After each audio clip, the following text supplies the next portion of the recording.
We're here at SEC Media Days in Atlanta, Georgia. A little bit of a buzz in the air, right? It's a beautiful thing. Christmas is to Thanksgiving, what college football season is to SEC Media Days.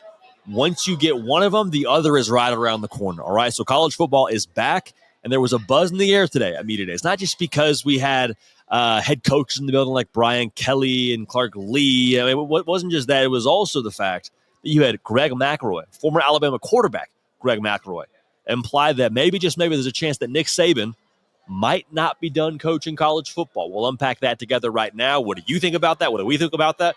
Greg McElroy actually followed up with On3's very own Brett McMurphy on this topic. What did he have to say in addition to this? We'll talk about it right now. Before we do that, though, if you're a college football sicko, now is our time. Now is our time. College football season is here. You've been tuned in all year. We appreciate you, but make sure you are subscribed right now so you don't miss any of the coverage right here on the On3 YouTube channel around the greatest sport on the face of the planet. Okay, so what was actually said? Greg McElroy on his radio show this morning, Mac and Kublik, he says that a person in the know believes Nick Saban will return to coaching. He said, quote, "If it wasn't someone notable, I would never say a word." So, okay, so there's that part of it. And then he follows up with Brett McMurphy, and he tells On3, "I don't think he's coming back. I think he's completely fulfilled with what he's doing. But some think he misses the competition and could consider coming back, but I don't buy that." So McElroy is saying, hey, listen, I heard this. You do what you want with it. I don't think he's coming back. But somebody that I know, somebody that's very credible and reputable relative to Nick Saban's whereabouts, says he could come back, and maybe, I mean, they're saying I think he will come back. I think a lot of y'all felt the same way I felt when you first saw this pop up on your socials from the On3 Twitter account saying like, hey, man, if Nick Saban wanted to come back, awesome, great for him. Heck, great for college football. Want to keep it a buck, but I have a hard time seeing the logic, right? Your first thought is why? You're 73 years old. You've done everything that you could do as a college football head coach. You're the greatest of all time. There's nothing left for you to prove. Also, you're awesome on TV. Like Saturdays with Pat McAfee and Kirk Herbstreit and Reese Davis and Desmond Howard. Like, he's awesome on that. You just won the equivalent of a Rookie of the Year award for what is on television. Guys, nothing left to prove. Why would you come back to college football with the mess it is for head coaches right now? Notice what I said, mess for head coaches. College football, I wholeheartedly still believe, is the greatest sport on the face of the planet. But if you're a head coach in this sport, you just have not zero downtime. You have a negative downtime. If you're on the beach somewhere with your family, if you want to go somewhere with Miss Terry, guess what? You probably have to keep an eye on recruiting. Probably have to keep an eye on the portal. Oh, by the way, got to make sure your staff's staying intact. Oh, by the way, got to worry about NIL. Like, there's so many things to do with this to where I'm like, if I'm Nick Saban, I don't want to deal with that. Why would you deal with that? It makes no sense. Now, I will say this too. Greg McElroy is saying this. This is not just some shock jock from Nowheresville in the Midwest. Like, this is a dude who played for Nick Saban, an individual that I would have to imagine has Nick Saban's phone number and vice versa. If you're 1 degree of separation from the person you're talking about and you feel comfortable enough to say something of this stature, I don't think you're out there for clicks and takes and all that. What I'm saying is I think Greg McElroy saying this has some real credibility behind it. So one thing that I think people will say, in addition to the whole, like, why does this make sense? There will be a lot of conversation around, well, his legacy. Does he want to come back and maybe impact his legacy if he doesn't have success? Is it a negative? One, Nick Saban's legacy is etched in stone for forever. If he comes back and goes 4-8, he's still the greatest head coach of all time. Full mic drop, all right? But I will say, if he comes back, he's not coming back for it to make sense to you and me or to whoever is here at Media Days. He's not coming back to prove a point. He's coming back because the guy's got a freaking itch as a competitor that he wants to scratch. And if that's the case, it's not our place to try and have a conversation about it. And even further, what our conversation would be wouldn't have any impact on what he wants to do. Because guys like him, guys like Michael Jordan, guys that are the 1% of the 1%ers, even less than that, like, if you want to compete and go do something, the reason why they were great at what they did is because you couldn't tell them anything. Because you couldn't steer them in a different direction than what their competitive compass was telling them to do. So at the end of the day, man, like, if Nick Saban comes back to coach, make no mistake, he's not coming back to coach the bad boy Gasparilla Bowl or whatever you want. Like, he's coming back to win now.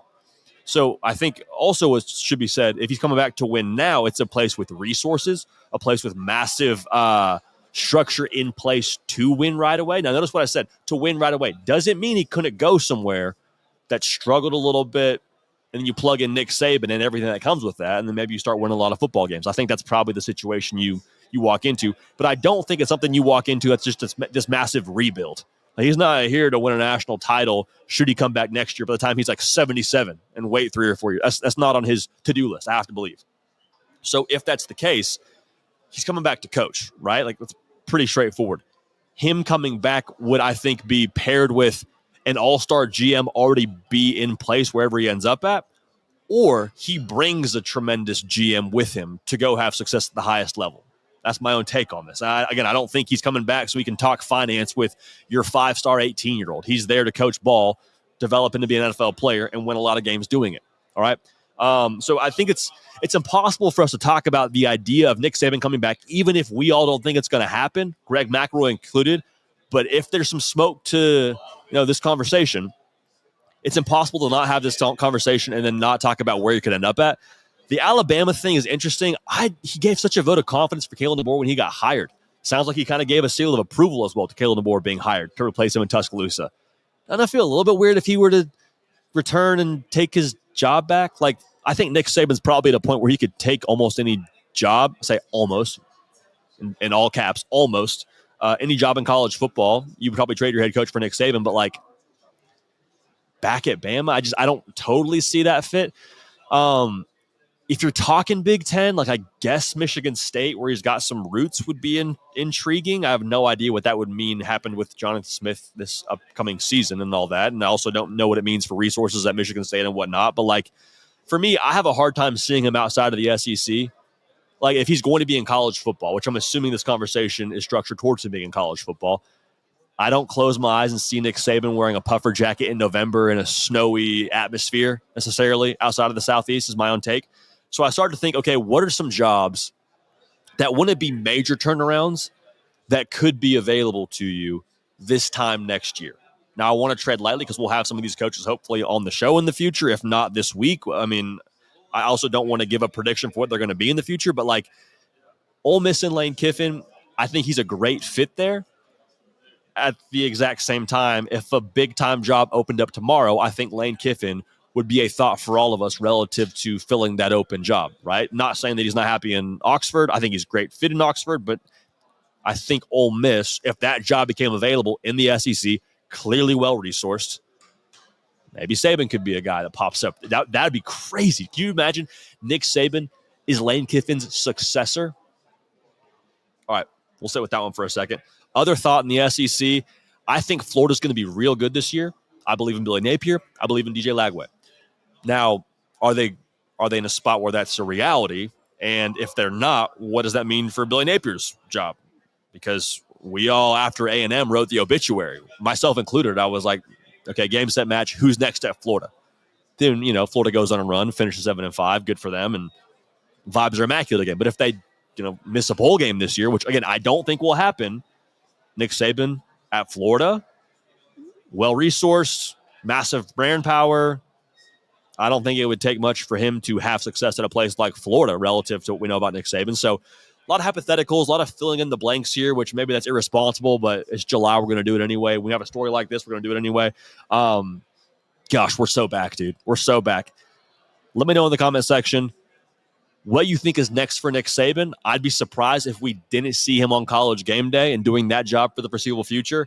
NFL, I'm closing out here, but NFL, a thought. I'd be surprised by that. He's a college football guy, but let me know where you think he could end up at if he were to stay in college football when it comes to his future in the sport. Hey, love y'all. Appreciate y'all. Make sure you're subscribed. A lot of content coming your way from Digital Drive, not Radio Row, Digital Drive here in Atlanta, Georgia. Caden Smith on the ones and twos, myself, Judy PicKell. Appreciate y'all. Love y'all. We will keep this party rolling. We will see y'all next time.